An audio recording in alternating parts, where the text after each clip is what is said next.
one dream, one wish. If you want it, gotta go over the top.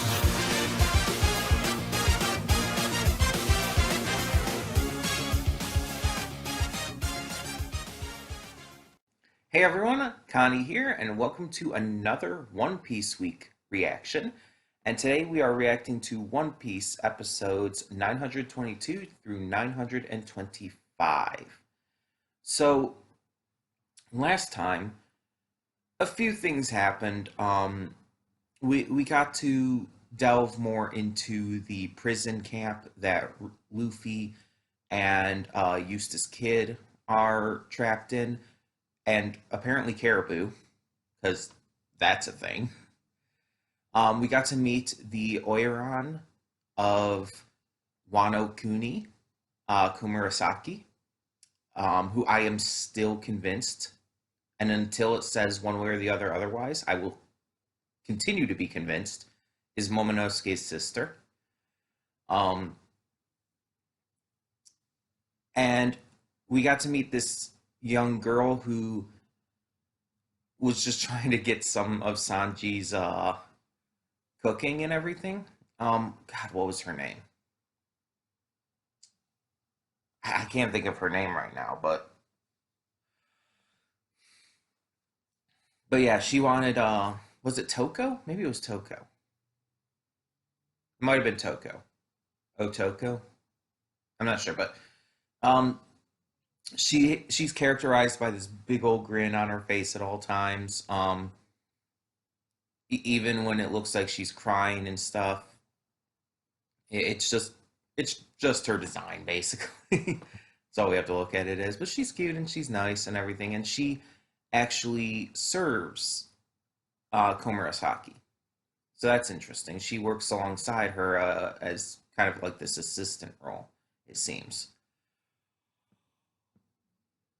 Um, but Komurasaki is on her way to um, meet with the Shogun, Orochi, who we got a glimpse of, and apparently has a devil fruit that turns him into a multi-headed snake, like the legends of Orochi and everything, because duh.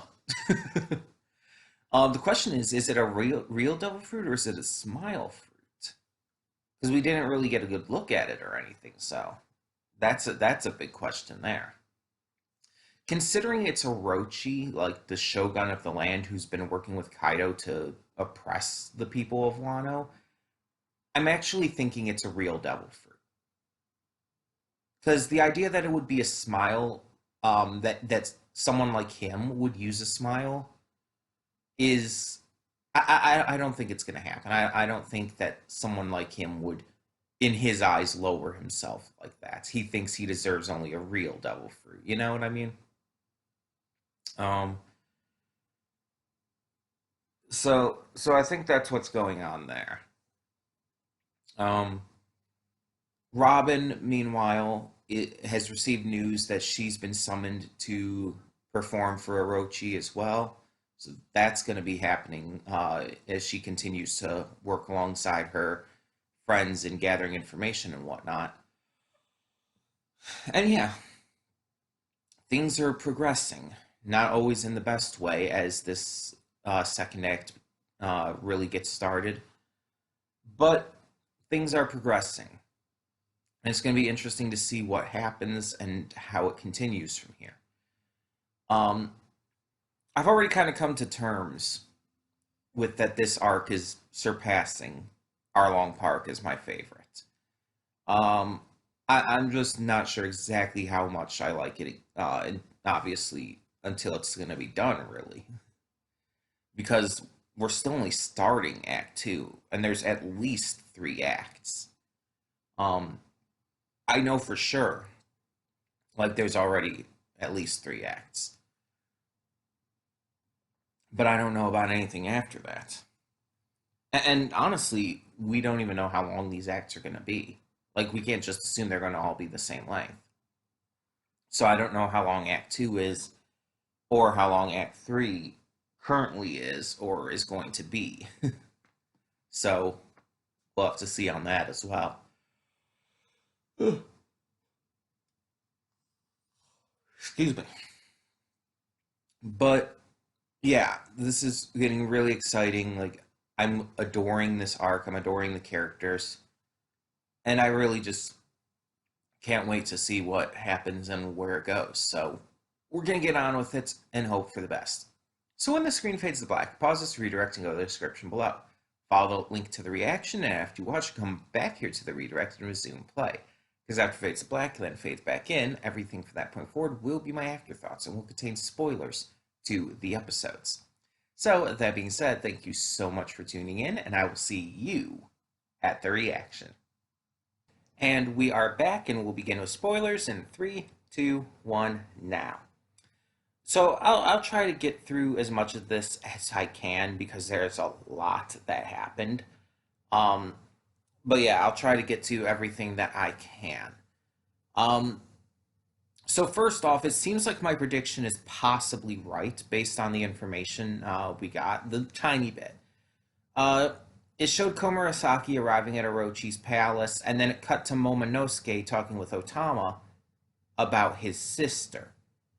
And to me, a kind of cut like that, a kind of like cutting from scene to scene like that in that specific way with that specific context and everything, definitely implies, especially with what Momonosuke said about his sister's age and everything, it definitely implies that Komurasaki is his sister Hiyori. That's the only way I can see it. And again, I already had uh, predicted that based on the hair color. Because even though she was in the shadows in the flashback with her mother, it's like we still got to see a little bit of the hair color peeking through, and it's like it was basically the same. So it's got to be her. Um, so I wonder how long she's been in this guise as Komurasaki, and like what her overall goal is. Is it just to take out Orochi, or is there more to it, or what's going on? I guess we'll see as the series progresses, as this arc continues. Zoro is meanwhile hanging out with this guy. I think it was Tonoyasu. I think his name was. Um, but they head to his hometown of Ebisu after revealing this gambling house's cheating scam. And it appears that this is the same place where that one smiley girl, again, I think her name is Toko, is from. Because everyone there is always smiling and laughing, and it very much seems like it's something they're actively choosing to do as a basically as a coping mechanism. Their lives are horrible. They're dying. They're deathly sick. They're deathly starving, and yet they keep smiling and laughing just to keep their spirits up. And it's really fucking depressing. Like, and you could see in Zoro's reaction, like that he could tell what was going on there. That he could tell that those smiles were fake. That those smiles, those laughs were forced in order to keep those spirits up. And it's really sad, and it makes you connect to these characters and makes you want to see Wano liberated even more than you already did. And again, I've talked about it before, but Oda's really good at making characters. Like, that's one of his highlights, along with like world building and whatnot, and just general story threads connecting throughout the entire exceptionally long length of this series. But it's not just like main characters and stuff, even side characters, or even more seemingly inconsequential background characters who you maybe have a single speaking line and they never even get a name. Even characters like that, Oda puts so much care and depth into to make you care about as a viewer. And this has gone back since the very beginning. There are characters, even in Kokoyashi Village, back during the Arlong Park arc, that had so many elements of this. Like, yeah, you knew about Genzo and everything, but then there's this little kid who wanted to take down Arlong, and Nami stopped him and everything.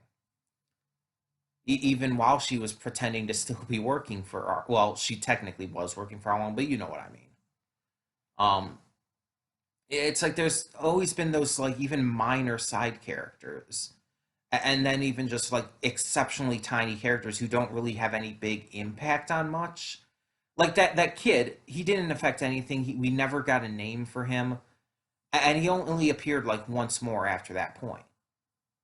He wasn't even really a side character for the arc, but we still cared about his plight because of the context surrounding it from what else we've seen and saw afterwards. Um, but also because it's something that while we can't relate to on the specifics, we understand and empathize with the idea behind it, of the idea behind losing family, of wanting to take down those who caused you to lose your family. Um, Again, even though the specifics are obviously something we can't relate to necessarily, it's the idea behind it, the concept itself.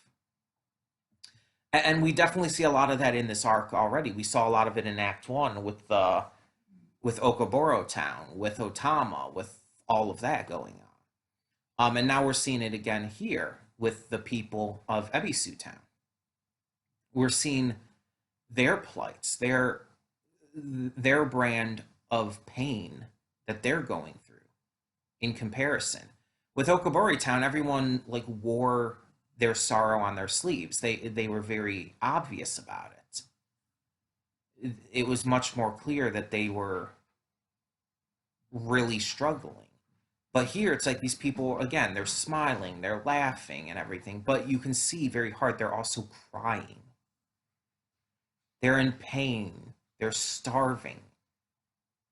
And you can see that Zoro wants to help them, but you also see by that smile, after seeing how they're trying so hard to keep their spirits up, that he respects their attitude in this case, that he respects the way they're going about it. Even if it might come across as maybe a little annoying or a little off. um, but then we also had some other stuff going on. I'm going to try to get more to the points that happen rather than, oh, this happens in this episode and so on and so forth. So we also have Robin. So let's talk about her points. So during the entire party, I guess you could just call it, at Orochi's mansion, Robin goes along with things at first and just acts as a geisha. She dances for Orochi and everything and all of that jazz. But while he's distracted by everything else going on, she manages to slip out to try and find out more information. However, she ends up getting caught by Orochi's ninja force.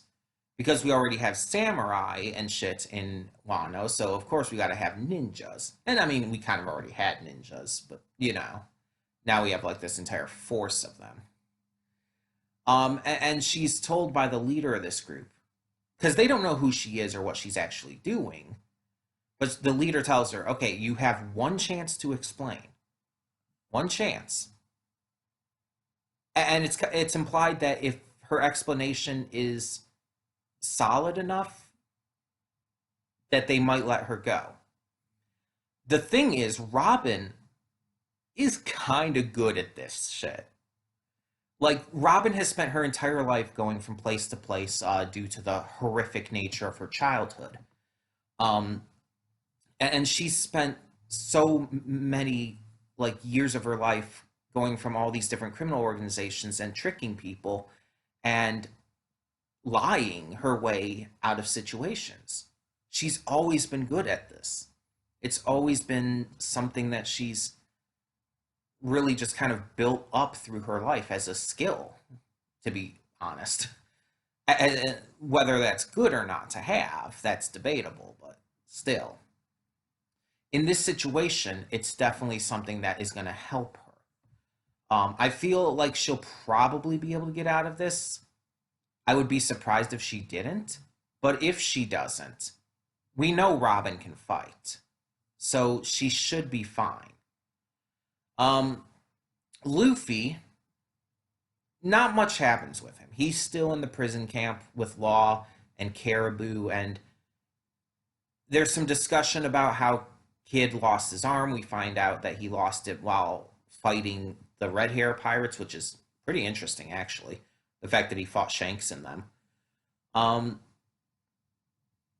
but not much of anything else happens during that. Like Luffy finds out that Otama's okay, but that's about it. Luffy really was not focused on in these episodes at all. Nami is still traveling along with the one lady whose name I can't think of at the moment. But they're just kind of doing their thing, still looking out for information. Again, nothing much happens. Frankie ends up getting fired from his job after he starts a fight with his employer because his employer pawned off the blueprints that he was literally there for. Um, but he pawned them off 10 years ago, but still. So Frankie got into a fight with him and ended up getting fired. So now he's just kind of doing his own thing with Usopp and them. Sanji convenes with Law, finds out that he's being hunted down and everything. And then we get to see who is hunting them down. Two of the biggest headliners out there. Diaz Drake, who's also one of the worst generation, and Page One, who is just, I guess, one of the beast pirates. We knew Diaz Drake could turn into a dinosaur, but we see here as well, so can Page One. Page One is a Spinosaurus. And so we end up getting to see Sanji taking on Page One after Sanji can't help but get involved with all the destruction and the ladies crying and stuff. Though honestly, it seemed like that was actually more of a minor thing to him. It just seemed like he did not like all the destruction and pain that was being caused by Page One. So we see Sanji use the raid suit. And it's like I was wondering when this was going to come. Like, this is in the opening and everything, but I was wondering when it was going to actually happen and how he was going to reconcile using it, because he didn't want to use it because of its connection with his family. He even said before he had no plans of using it, but I knew he was going to, so it's like I was wondering, okay, how is it going to come into play? And so he basically just decided kind of on the fly here that he had to swallow his pride and stop being selfish. That he was going to use it to help people and for the sake of his friends and for the people of Wano rather than for the reasons that his family would use it for. He's not using it just for the power, just to gain the power. He's using it basically as a tool to help others. A temporary boost for the pure sake of assisting other people. So you got to kind of understand where he's coming from and not wanting to use it, but you also kind of agree that there's a point where it's like, yeah, it's definitely going to help. And it does help here. It very much does. We get to see him honestly kick Page One's ass, and Page One does put up a good fight, but yeah, it's kind of like Law says. Like, there's no chance. Also, the fact that Law is a big fanboy of the Jeremy 66 stories is hilarious to me. And he knows everything about it all and about the stealth black suit that Sanji has. It's fun. It's great. um, and it's just because he grew up in the North Blue. So. Didn't Shanks grow up in the North Blue too, or am I mistaken about that? I might be mistaken about that. But I think he said before that he was from the North Blue. I think he told Whitebeard that. I think that, I think it was the North Blue. Anyway, anyway. Um, but then we have Brooke, who's just stealthily infiltrating using his spirit powers. But we also don't see what he found at the end, so that's kind of being left up to surprise for now. Kinemon and them are just in Curry, just trying to help out and everything. And it's just like things are continuing to happen. Then there's Big Mom. Big Mom has arrived.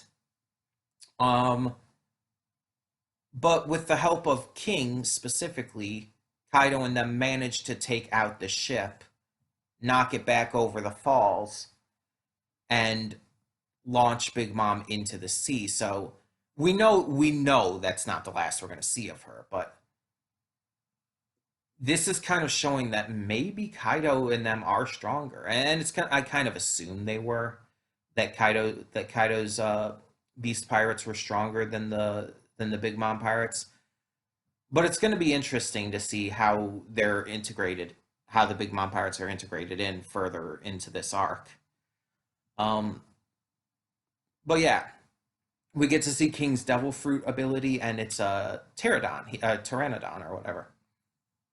He could turn into a pterodactyl, so that's fun. And it seems like that might be just a big theme of the very higher ups of the Beast Pirates, just turning into dinosaurs, maybe. So I'm wondering what would Queen be. I couldn't even begin to hazard a guess, because I would never have thought King would have been a pterodactyl or pteranodon, whatever you want to call it. Either way, it's the same concept, so same idea. I would have never guessed that, but I don't know. We'll see. We'll see. Um, but yeah, like things are happening for sure. Carrot and Wanda infiltrated the storehouse to steal a bunch of food. That went down according to plan, and they're framing Ashura Doji for it, so they can try to get him to be pushed in the right direction to fight against the Beast Pirates and everything. Um, get him maybe to have that fire ignited within him, as they put it. Um, and yeah, yeah, it's just really interesting to see everything kind of continuing along. Everything is kind of just working through, and we get to see just so much interesting stuff throughout this arc. But it's only still beginning. Like, this is still the beginning of Act 2. We've got a long way to go. And like I said, even though we are catching up quickly with this One Piece week and everything, we should be caught up within the course of May. But still, it's like there's still a lot of episodes technically to go, and it's still going to be a lot to get through, and we'll do it. And I'm very excited to be getting caught up, and I'm very excited to see where this goes,